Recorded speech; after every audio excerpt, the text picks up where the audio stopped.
Welcome everyone to Cheese in Depth. I'm Michael Landis, and today, oh my, do we have something special? I mean, above special. This is extraordinary. This is bold and brave and bold, being able to taste these cheeses. I'm here with David Gremmels, and we have not only three of the most magnificent cheeses, but we have David to talk about them. So I'm going to turn it over to David. He's got a few things to say before we dive into these magnificent cheeses. David? Thank you for that introduction and welcome everyone. It's great to have you with us for this tasting, and it is a brave tasting and a bold tasting. Some of the greatest aged cheeses in Rogue Creamery's history. We're looking at cheeses that have a minimum of 4 years of age and a 5-year age Rogue River Blue. So it's going to be just such a great experience to discover the flavors as well as the textures as we go through this flight together, as well as pausing a bit to enjoy the chorizo from Olympian Provisions. Really looking forward to this, and certainly Michael is just going to pull out all the stops and show us what pairings can look like. I've done my best. As you know, I'm talking to you from the West Coast and from my home. Welcome to my home. So being 1 o'clock here, I thought I'd actually do my pairing with coffee, some black tea, which I actually steeped with fresh blueberries from my farm in them to just give a little fruity hint, as well as a little kombucha, and then grape juice with some sparkling water. So this will be just so much fun. I'll just pause a bit and just talk a little bit about Rogue Creamery. Rogue Creamery was founded by a cooperative in 1933 and acquired by the Vella and Viviani families. It was the Vella families I purchased it from about 20 years ago, and am a steward of the legacy that has been built and really practicing the American style of cheese making, bringing innovation into a traditional art, and that innovation reflecting the flavor of the region and expressing that with the milk, and as you will taste in the Rogue River Blue, with the organic Syrah grape leaves and pear brandy from our region.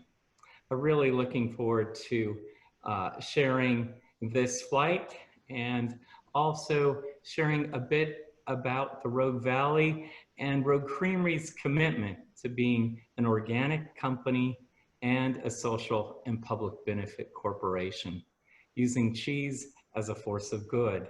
Michael has a video he's going to share with us that will bring us to the place and really express our mission and our values. In 1933, a small creamery opened its doors in Southern Oregon, creating jobs and supporting small farms in the Rogue River Valley in the midst of the Great Depression. Their success inspired the creamery's founder to visit Rockford and pursue his dream of creating a blue cheese rooted in tradition and inspired by Oregon terroir. Rogue Creamery began producing this new cheese, Oregon Blue, in 1954. Rogue Creamery, iconic handcrafted blue cheese from the heart of Southern Oregon, unleashing flavors and character unlike any other cheese in the world. In 2002, when I purchased Rogue Creamery, I bought more than its recipes. I bought a legacy and a bit of Northwest pride. I worked hard to take it to the next level. Since 2002, Rogue Creamery has become an international success, winning dozens of awards and countless admirers. Driven by a dedication to sustainability, President David Gremmels led both the creamery and its dairy farm to become certified organic in 2014. Going organic was the first step to becoming socially and environmentally responsible. We took it to another level and joined other businesses, becoming a B Corp. These are businesses who are doing business as a force of good and having a positive impact environmentally, socially and economically. B corporations are pioneering a better way to do business. They support a movement to build a more inclusive and sustainable economy. This community ranges across size and industry of leading enterprises such as Rogue Creamery, Patagonia, Natura, and Danone North America. For the past 2 years, Rogue Creamery has been honored Best for the World, placing in the top 10% of B Corps worldwide for its positive impact on community and environment. It is our hope to influence business leaders and the next generation through our delicious cheeses. And certainly in our practices, making the world a better place.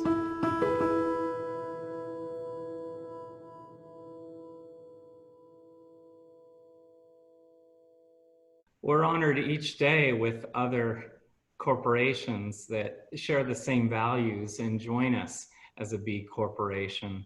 Another creamery, Les Tremblay from France, and a chocolate maker, Republic de Cacao, join businesses around the world to build the highest standards for social and environmental practices and performance, and build public transparency and also legal accountability that truly balance profitability with purpose and value.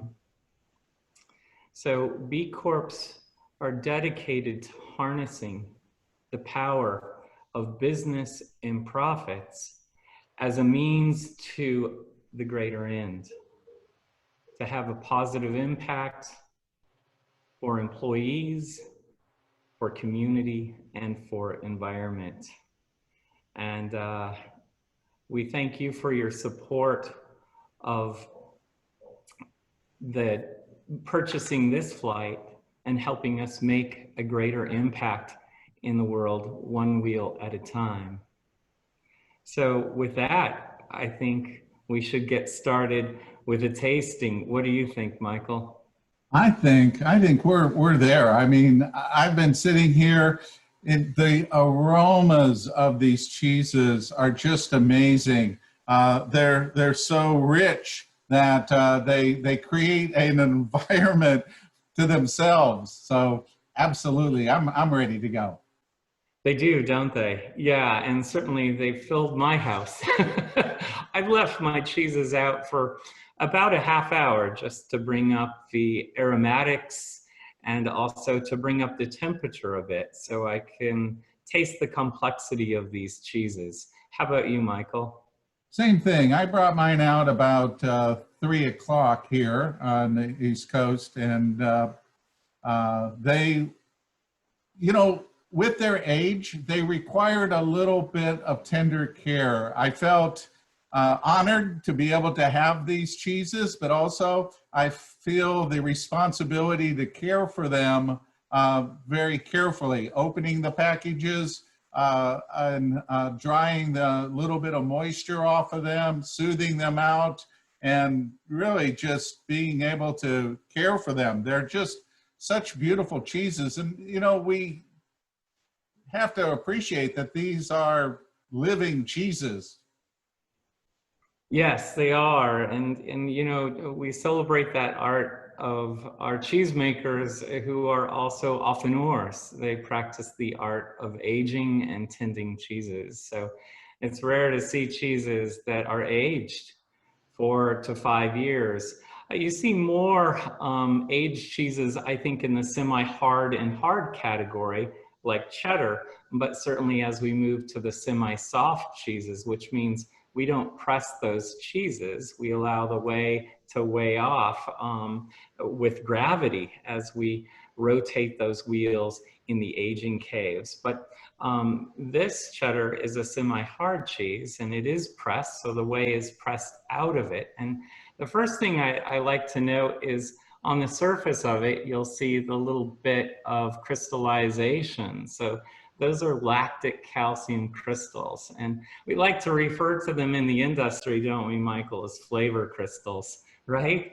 I think what you'll find is that the crystals not only are on the exterior, but they're also on the interior of the paste as well. And it was a crumbly paste. As I cut this block into a wedge, it just crumbled away, and I noticed some more of the crystallization in the center. And as a little bit about lactic calcium crystals, as the cheese ages, the lactose breaks down and produces lactic acid. And that lactic acid then will build and then bind with calcium ions to form these crystals, or calcium lactate. And then the calcium lactate will then form to create those crystals. I like to call them just flavor bites or rock candy. Actually, the crystals don't have any flavor. It just adds an interesting element of texture.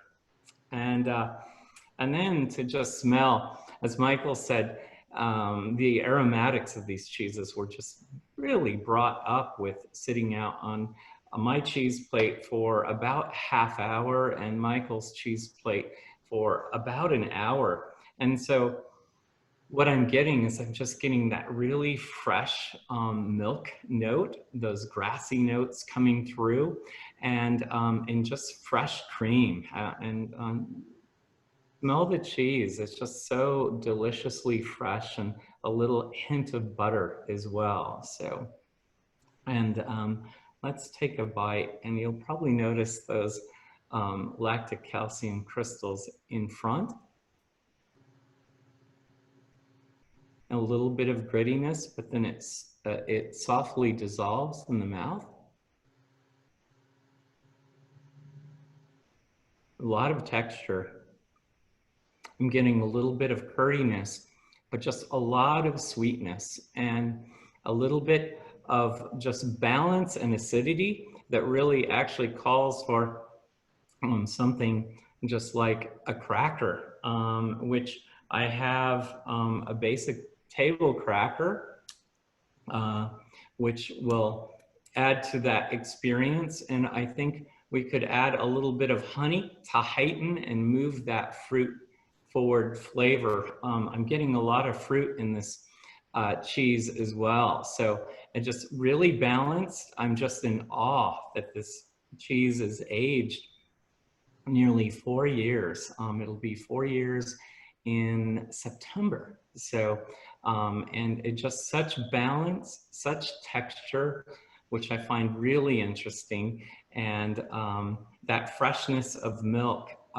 It is a blended milk cheese. So what that means is we're combining both goat and cow milk to this cheese. The name Mount Mazama is the name that it's a regional name, and it refers to the mountain that was above Crater Lake before it blew.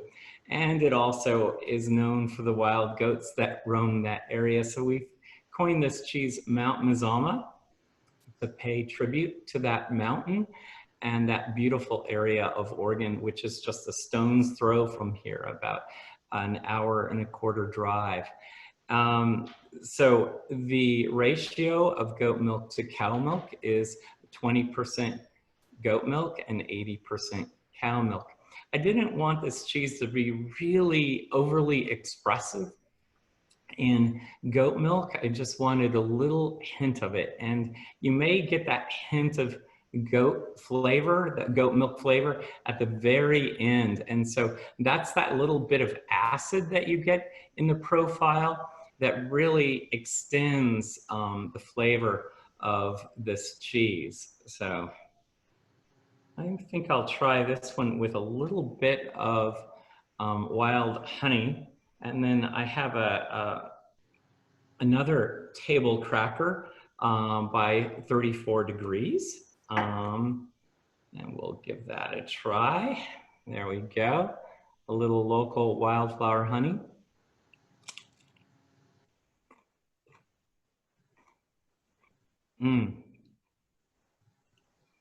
I think the honey really softened it and actually rounded out the flavor. And I I think I want to add, I've saved my rosemary bread for the Rogue River Blue, but I think adding some herbs to that will really express the grasses and the herbaceousness of this cheese as well. It brings out some, I think, floral note. I'm getting some hints of the herbs that I have surrounding me, so that's helping. And Michael, what do you think about a libation at this hour? I think it's about 4 o'clock there. So I'll continue on with my coffee and this cheese. Well, I was looking at different directions on this, and this is a cheese that you don't want to overpower. You just want to help it along. And so a pale ale to me would be the best choice. And I chose the Dale's Pale Ale. And it's just such a nice American pale ale. You can see the beautiful color of this. It's got a lot of maltiness to it. The hops is not as intense as you would find in a lot of the West Coast versions of it, or even some of the East Coast. So I'm really working with the amount of maltiness that this has. And again, hops come across a lot like herbs do. So when you think about the rosemary coming in here, these little bit of sweet hops or citra hops kind of help out. So for me, my board, there's so many things that this cheese can do. It's such a beautiful cheese to work with that I didn't slice it. I just started to crumble a couple pieces off, and this just crumbles like crazy. It's so beautiful. This is such a amazing, just texture-wise. You know, don't find cheeses. You know, a lot of times when you cut into a cheddar, it comes off in a slice. This comes off just like the curds did. It was so beautiful. So I wanted to go a little bit of sweet with this. And so I went with the Virginia Chutney, and this is a peach. And I really wanted to bring a little bit of sweetness to it. So I added that on there. And then to complement that, a little bit of Effie's. And this is their rye biscuits. You know, so you get that natural flavor with this. And I just adore the Effie's. I think that they do such a, you know, well-rounded product across the board. And rye is so interesting as a flavor with cheese and that. So that's what I did, and along with the pale ale. How lovely. I do love those Effie crackers as well. Those are just great. Such a stellar pairing with the blue cheeses as well. So I hope you'll be using that through our flight coming up. I also created a tea. I put some blueberries on top of some just breakfast tea and steep that to just add a little bit more fruit notes, and that combined beautifully with the cheddar too. So just improvising and also keeping my mind sparking for the rest of the day that I have ahead here. So cheers, Michael. Cheers. And you know, we have that chorizo that we're working with. So you know, I have it paired up on the next one because the direction that I'm going with here. But I have to tell you that while I was setting the board up, I grabbed a little snack of that along with the cheddar, and they worked beautifully as well. But what I would add is just a little bit of ground mustard to that. A little mustard seed. Yeah. And everybody's scrambling to the refrigerators right now. That's a wonderful idea. Yeah. Yeah, that's that. Do you want to go ahead and taste that, or shall we save it, Michael? Let's save it because we have really nice more cheeses coming up. Wanted to comment. I don't know if you noticed, Jen Solom of Rogue gave me this bow tie, so I pulled it out today to wear. It has beer mugs and glasses and stemware of all sizes and scales and shapes. And so I know you love your beers, so I put on this bow tie especially for you, Michael. Thank you, thank you. I had several people ask me about wine pairings, and it's not that I don't love wine. I'm a quartermaster sommelier, so that is a passion of mine. But a lot of people are already doing a lot. I mean, we've done so many of the wines. I mean, if I was going to do the wine, I would go with a Cabernet Sauvignon, and this is Hanna. This is in Alexander Valley, so right out of Napa. Beautiful floral, lots of great fruit to it. It would go perfectly with that, even with the sweetness on here. So you could go either way. I have an affinity to doing a lot of beer pairings. And matter of fact, when my book comes out, it'll be featuring these type of pairings where we've done so much in wine, and your cheese lends itself. And, you know, from working with John, you know, and yourself in collaborating with him, how well beer goes with cheese. Absolutely. It's the perfect pairing. You think of where grain starts, right? It's on grass, and cows are there joining the brewers and harvesting the landscape and moving it through 4 stages of fermentation. And so it's just a beautiful parallel. And I always like to believe that the perfect pairing again and again is beer and cheese. So I'm excited for that book, Michael. And to try the grapes, I just have some organic Concord grape juice and some sparkling water. So I'll try that with the Echo or with the Mountain Mazama as well. Again, it just brings out the fruit flavor of the cheese. It's brilliant. It softens the acidity and is really lovely in pairing as well. It actually brings out more of the goat milk. That was a surprise.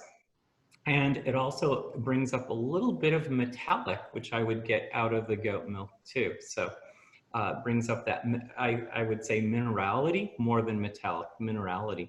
So that was an interesting pairing. So just simple Concord grape juice and a little bit of sparkling water to cut it a bit. So shall we go on to our next cheese, which I think, keeping in our blended milk, we'll move on to the Echo Mountain Blue. So the Echo Mountain Blue is aged, it'll nearly 4 years. It'll be 4 years in October. And like the Mountain Mazama, it's a cheese that is blended with 2 milks, goat and cow. So the ratio is the same, about 20% goat milk to 80% cow milk.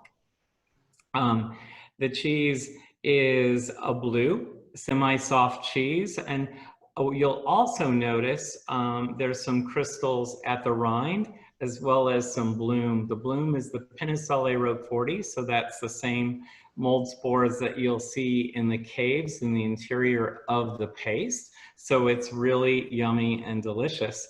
The crystal formation is slightly different. That's going to be a calcium phosphate crystal, as opposed to the calcium lactate crystals. So a different crystal. It tends to really thrive with moisture cheeses that are semi-soft, like a blue cheese, meaning we're not pressing the whey out of this cheese. The whey just actually will migrate out of the cheese as it ages. This cheese is also, it's a clean rind, but there's a bit of blooming on it. And how we do that, we age the cheese out in wax, like a paraffin wax. So the cheese is created in an open vat environment in our make facility in Central Point, Oregon, the milk from our dairy, and the goat milk from our neighbor's dairy. And we'll add the Penicilli Roqueforti actually right into the milk. And so it's in the whey as the whey goes away, but in the curd as we harvest the curd and put the curd into hoops, and then we'll flip those hoops about every 15 minutes, forming a wheel and allowing the curd, which are just little nuggets of cheese, fresh cheese, to bind and create the wheel form that we see.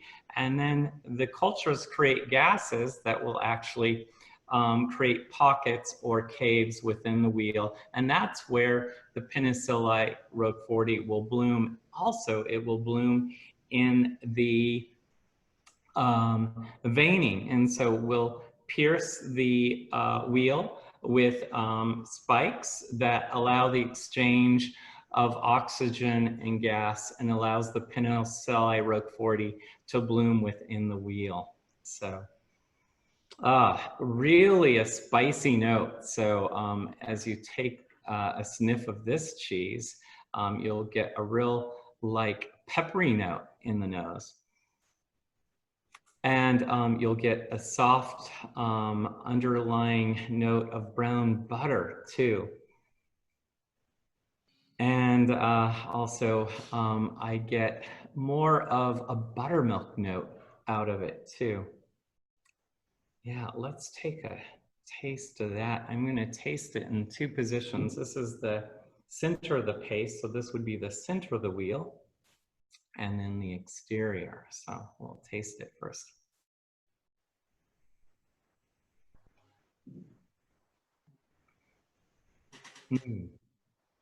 I'm really pleasantly surprised. I thought it would be much more spicier. I get a little bit of spice right on the center of the tongue, a little peppery note of black pepper, but it's actually much softer than I anticipated. And the paste is just so delicate and buttery. It just has this beautiful melt away immediately. And then the flavor will continue, and you'll get these very strong citrus notes at the end. And that's just the goat milk expressing its personality. It's lovely. You think about it, a semi-soft cheese aged 4 years, and the flavors in this wheel are expressing both goat milk and cow milk, and just really has evolved beautifully and melded into this complex flavor that just continues to express itself. I'm getting a lot of fruit and citrus notes right now just from that singular bite. And again, the layered notes with the calcium phosphate crystals and the curds just melting in my mouth. It's just super delicious and expressive and bright. So I think I want to pair this with the grape juice. I just want to try something a little sweet with this. And I think that was good, but I think it brought out a little bit more of the acid than I expected. So I also have a berry kombucha that I didn't prepare this kombucha this time, Michael. I bought this off the shelf. And I think that effervescence actually helps out a lot. And I think you'll find that also in the beer, Michael. And expressing this cheese expresses the need for some sweetness. So I'm going to add a little bit of honey to it. So utilizing the Rogue Creamery knife that was sent to you in the packet here, and a little bit of this local wildflower honey. And these crackers are Firehawk crackers that I sourced at a Kroger store just stone's throw from here called Fred Meyer, which is in the Northwest region. So.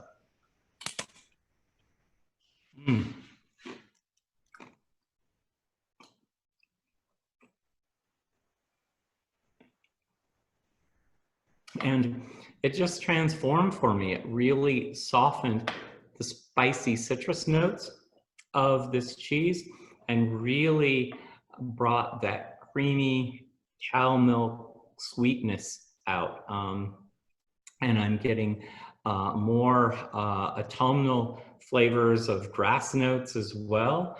And it just is certainly expressing the seasonality of this cheese that was made in October of 2016.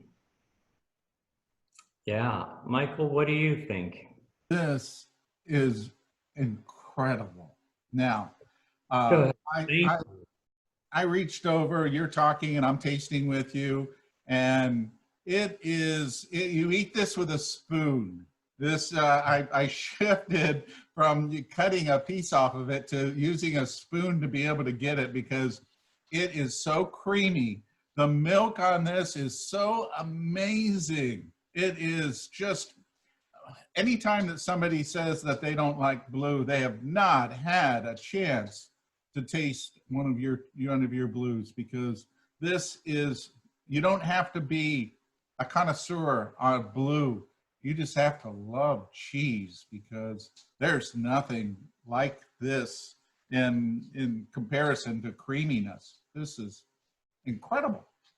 Yeah, the milk is really expressed here, isn't it? Even as long as this cheese is aged, it just has such personality. And I think that brings us to the dairy, which you all saw in that first video. Our cows are grazers, which means that they're grazing in paddocks and rotationally grazing at our farm nearly 10 months a year. The climate here is a moderate climate, and we irrigate our fields from the wild and scenic Rogue River, which is one border of our dairy. And the milk is really expressed. The flavor comes through, as Michael said. Our dairy breeding, meaning our cows at the dairy, are both Holstein and Brown Swiss cows, and some mixed breeds of Holstein Brown Swiss together. I think we have one or two milking shorthorns, and I know I've seen about 5 jerseys out there.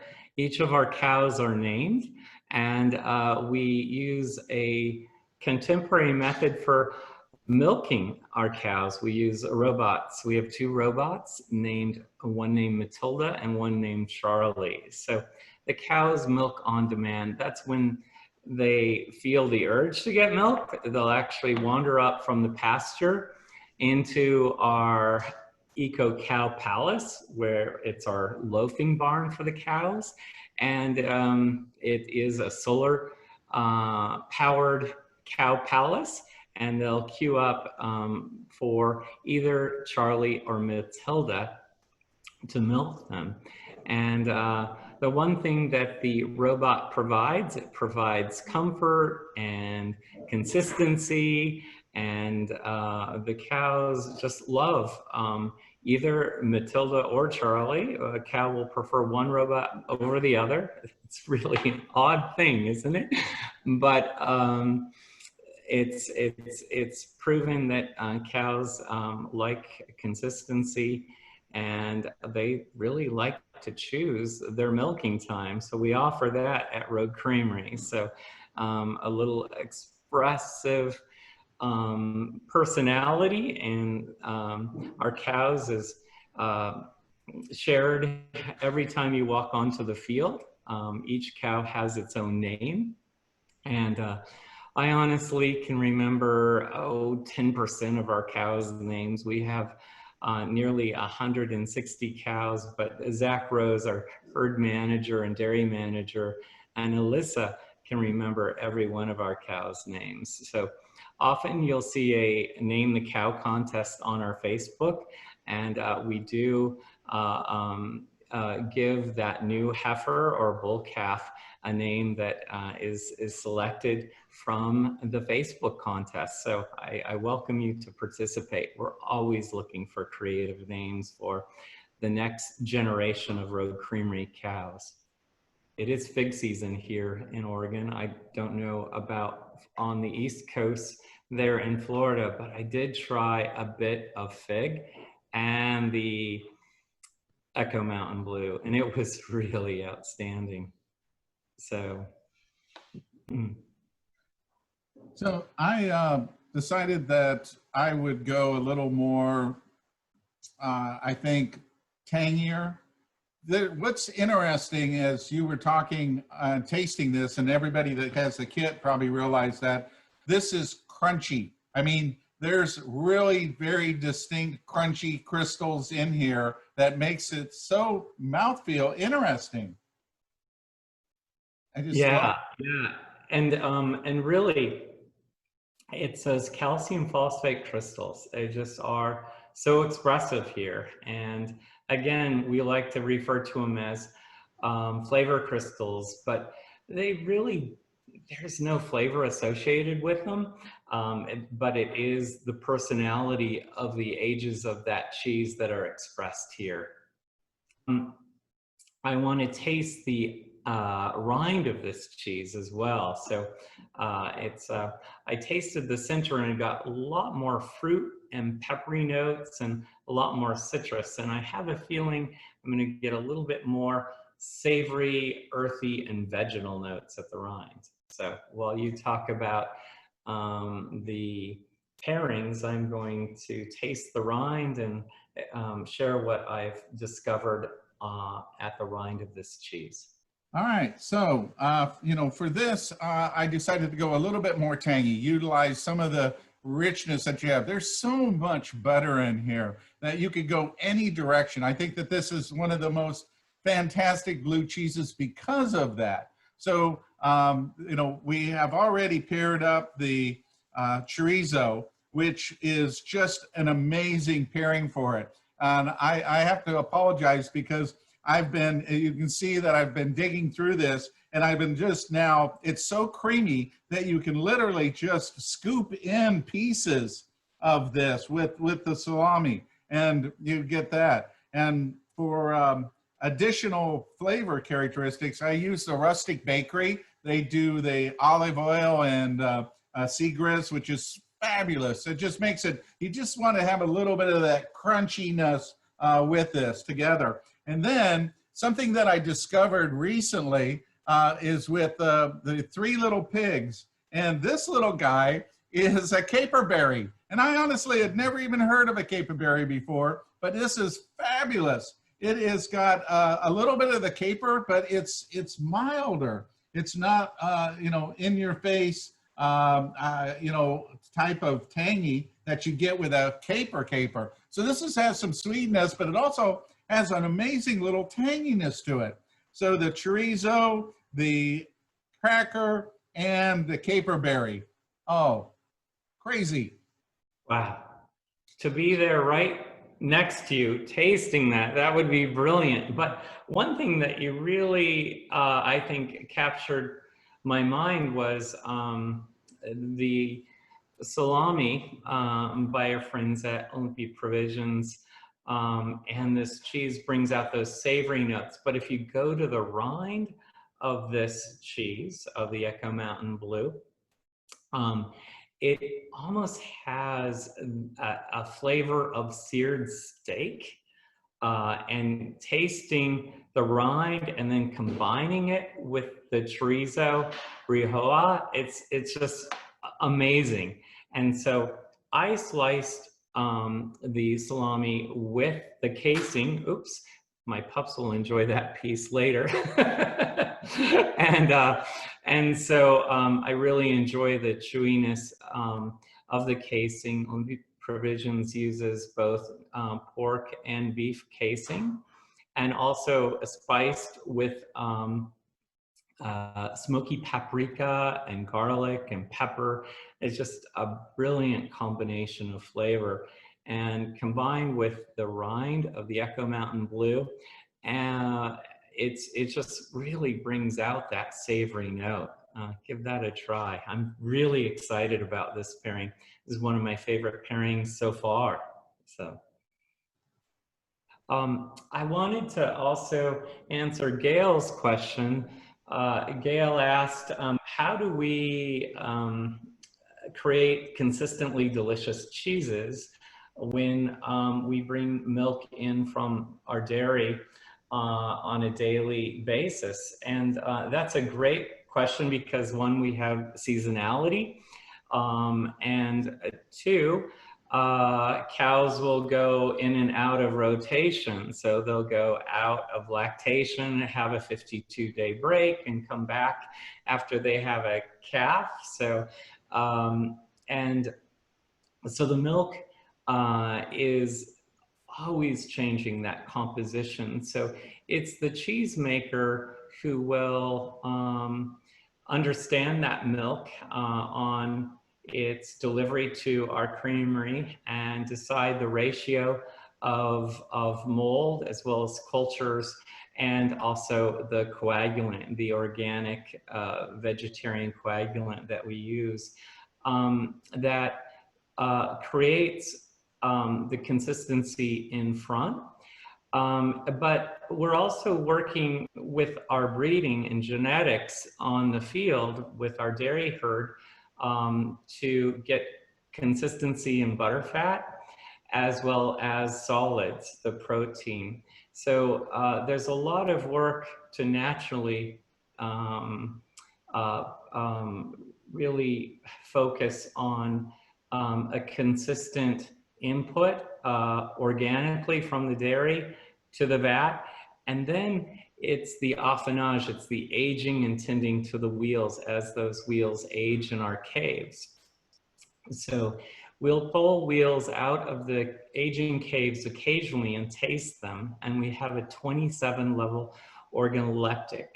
That organoleptic basically is looking at the cheese as we have to see the blooming of the rind as well as the blooming in the caves, and also the veining, and then smelling it and understanding that spiciness as we've done together, and those milk aromatics.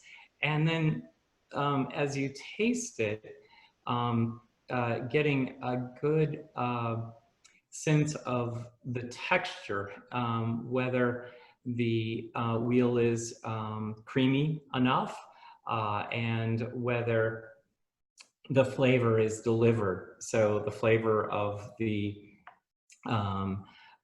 blue mold spores delivering that spiciness that we're looking for and that fruitiness that we're looking for, in addition to that sweetness and balance of the milk coming through. As Michael pointed out at Rogue, we're really about balance of flavor, expressing the flavors of the milk as well as the flavor of, in our blue cheeses, the molds that we're putting in the Pinasole Rogue 40. So it's achieving that balance. And so we do that with genetics, breeding our dairy cows with our pasture, managing and rotational grazing our cows on our pasture, and managing the growth of those pastures with irrigation.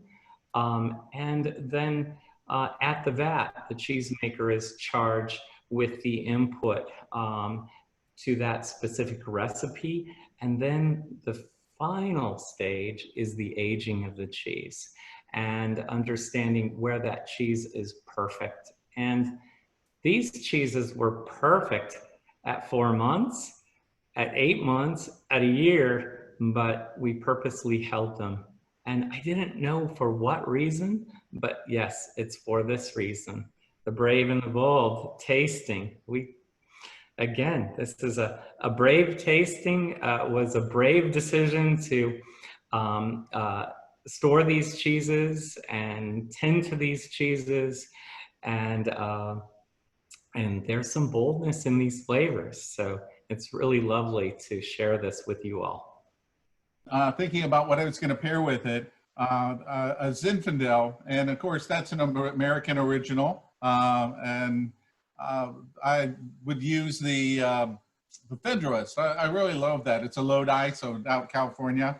But as for beer, I'm pairing this up with Lagunitas, and this is their daytime IPA. And I wasn't a big fan of IPAs and blues until I did an event with Lynn at Point Reyes with Lagunitas, and she was adamant about, you got to do the IPA with the blue, and I'm like, I don't know, all that flavor, but this is light. This is a very easy version of an IPA. Not real big in hops. It's very light. I think it's even only like 100 calories. So make up with it a chorizo. Oh, beautiful. Yeah, we had a question about how long can we age a cheese? And this came in from James. James, I wanted to share the Rogue River Blue that we're about to taste is frankly the oldest blue cheese that I've tasted at Rogue Creamery. We do have another brand which comes out called Brutal Blue, and it is aged nearly as long as this cheese, but the next cheese is aged 5 years. It'll be 5 years in September. So it'll be great to explore this profile with you.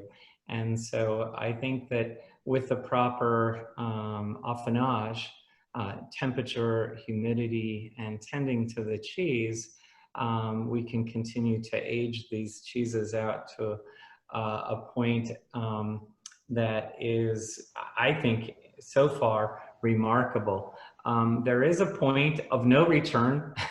I've tasted cheeses that are like that. I'm sure Michael has too, where they just become too acidic. So what we've tasted thus far is remarkable, and I'm really pleased where these cheeses are in their life. And I would say they are at peak. So I wouldn't take these cheeses further. So the next cheese in our lineup is Rogue River Blue.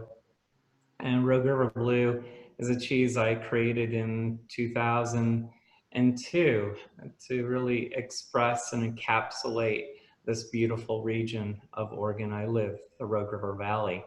From my windows to the right, I see the Harry and David pear orchards, the Nomis pear orchards, as well as the Belmont vineyards and the Carpenter Hill vineyards. And taking that all in and encapsulating it into a cheese was my goal.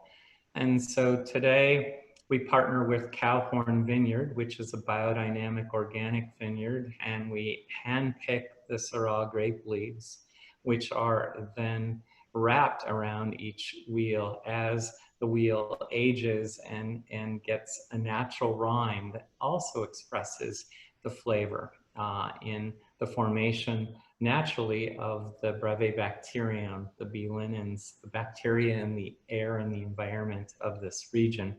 And we protect that rind with the Syrah grape leaves that are preserved with pear spirits that we create using a locally distilled spirit from Ashland, Oregon, and locally harvested organic pears. So we have a short video on the leaf picking, and then we'll taste Rogue River Blue.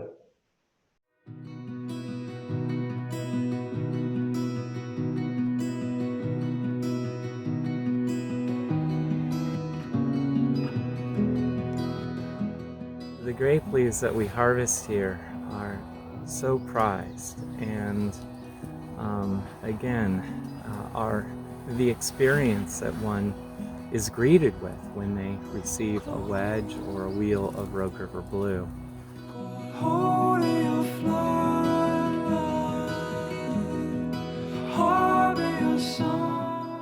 Leaf pick is the most amazing time of year for me, and to be out here amongst my team and community members volunteering to assist us in picking these beautiful leaves for Rogue River Blue is just such a powerful experience. To wake up in the early morning, to be here before sunrise, it's Phil and Barbara Steele's dedication to this land, the soil, these vines, and creating these beautiful, lush, and robust leaves that's like no other in the world, in helping us create the most distinctive blue cheese in the world.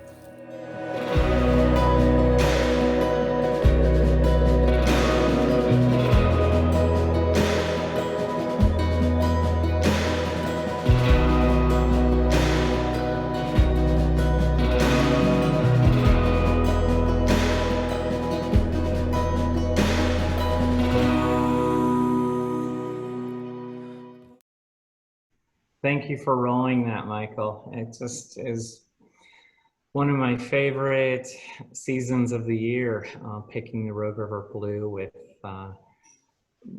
community members and team members. It's just such a special time. And to be out there at sunrise and to enjoy the morning, and the leaves are glistening with dew, and just to see the joy on everyone's faces. It's such a picturesque place to be, and the leaves are just such, I think, a reflection of that place, both in their beauty as well as in their flavor. So this is a cheese that was created in 2005. It's really, I mean, no, 2015, I said 2005. In 2015, released in 2016. So this is the oldest cheese that we have on the plate. It's rare for us to have a blue aged like this, but it just progressed so beautifully that we just kept saying, let's hold it. It's like a fine wine. We just wanted to see where it would go, and now it's, I feel, really at peak. So, and the texture is remarkable, both filled with crystals and just a really warm, buttery melt to it. Like no other cheese. So you can just see it just glistening with the butter fats. So and it also expresses what Rogue River is known for. It's known to be fruit forward in its flavor, a hint of spicy, like a triad of peppery notes, and also vegetal, and a hint of truffle notes and milk chocolate and vanilla. And then it just also has flavors of cured meat, you know, not unlike the sweet chorizo, Rioja, that we enjoyed today. So let's give it a try. And I'm really excited about this. Again, this is a once in a lifetime flight of cheese that I'm just so excited to share with each of you today.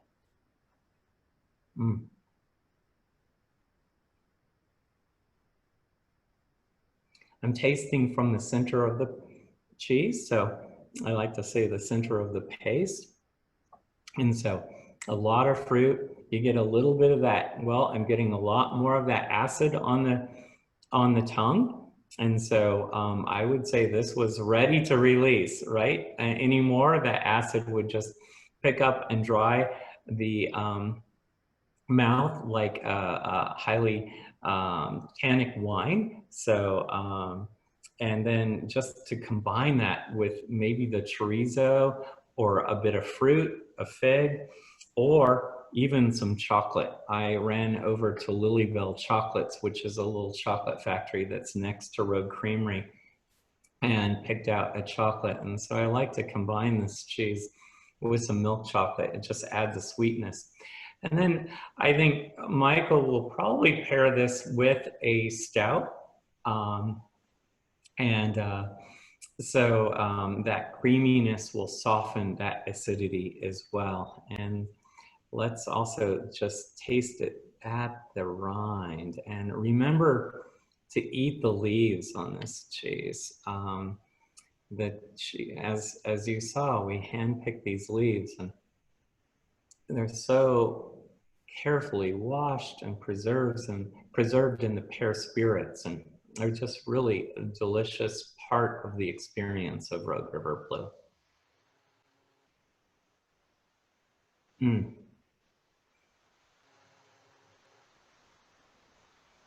I get a lot of sweetness, like sugared candy sweetness. It just really comes through. And that crunch of the calcium phosphate crystals just adds to that thought of a sugared candied flavor and experience coming through. And I'm going to try it with my coffee. I often like to have a little Rogue River with some coffee. And it really expresses the fruit note. So I get more of the Syrah grape flavors coming through, and it's just really driving forward those pear notes as well. I'm just elated to have this cheese today with you all. It's a once in a lifetime experience to share a 5-year aged Rogue River Blue with you. Michael, let's see what you have paired with this cheese. This, I can't even, I don't even know what to say. As much as you love Rogue River Blue, and then taking it to this extreme, it's like an art that you worship. You just look at it and you just go, oh my God, this is so beautiful. This tastes so creamy, and the crunchiness in here it's like when you dig into, again, I'm on a spoon. I'm using a spoon to get this out. And I'm digging in here, and it's like a crunch coming out. You're digging out you can feel the crunchiness in it. It's so beautiful. It doesn't need anything. I have paired it up, but there's really nothing that would be at its level. It just kind of, helps it out a little bit, because it does everything you need to do. For pairing, I recommend, because you and I have done this before, where we've started our seminars with a blue and a really nice sweet wine. So we know that works. And so, yeah, I have a nice Moscato out here, but I chose to have a barley wine.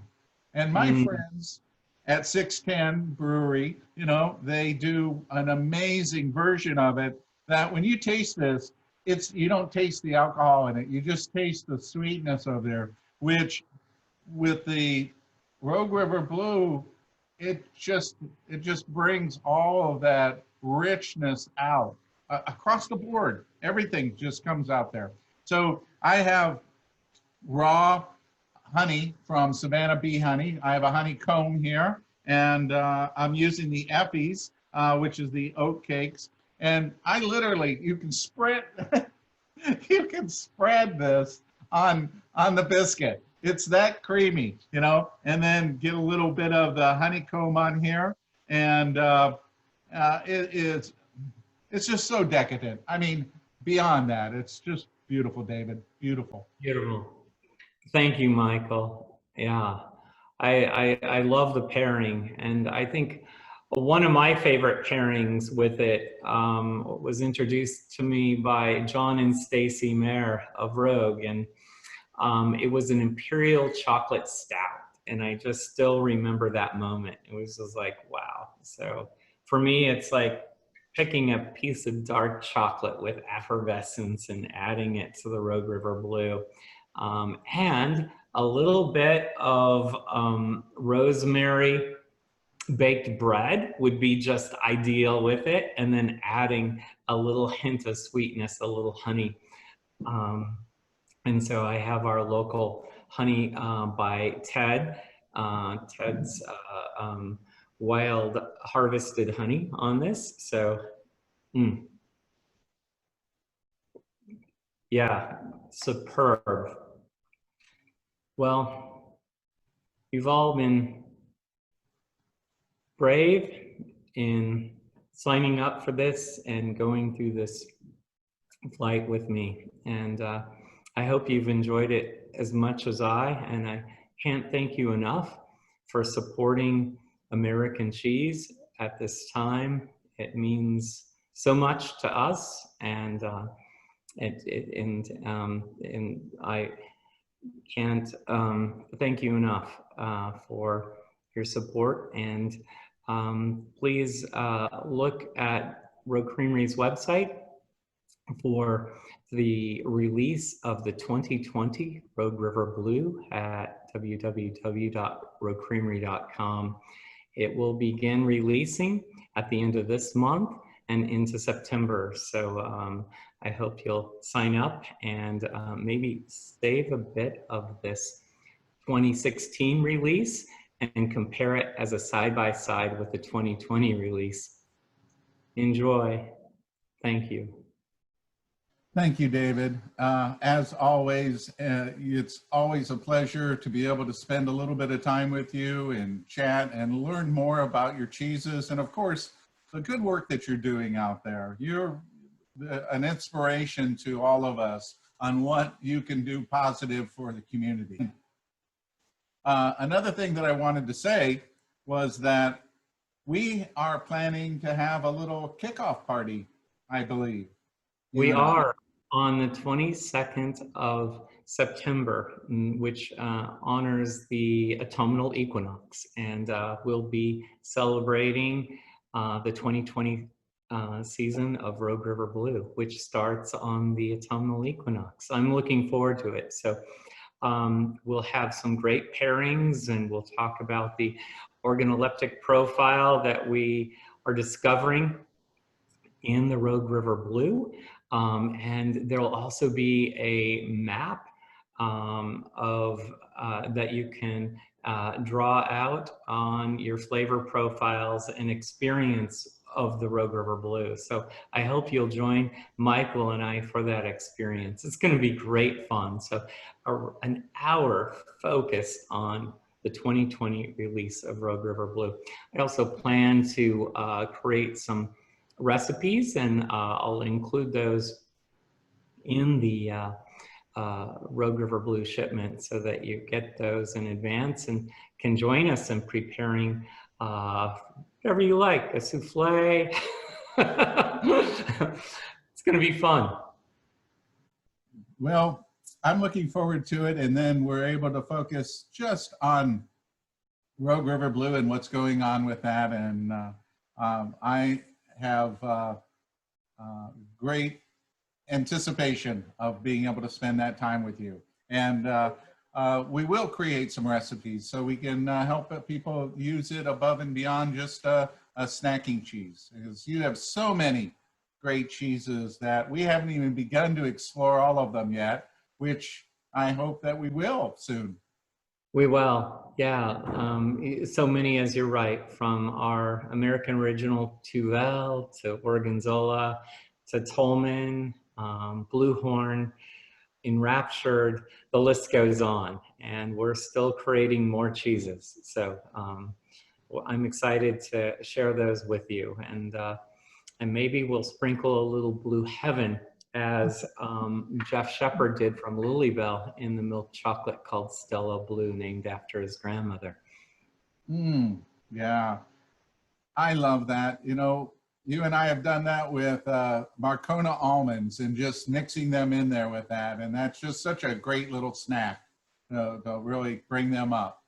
It does. It really brings a spicy and umami experience to anything that you put Blue Heaven on. It's kind of my secret ingredient, as those who know, who have visited me or dined with me, I put Blue Heaven practically on everything. So it just brings what I like to say, a little bit of umami-licious to everything.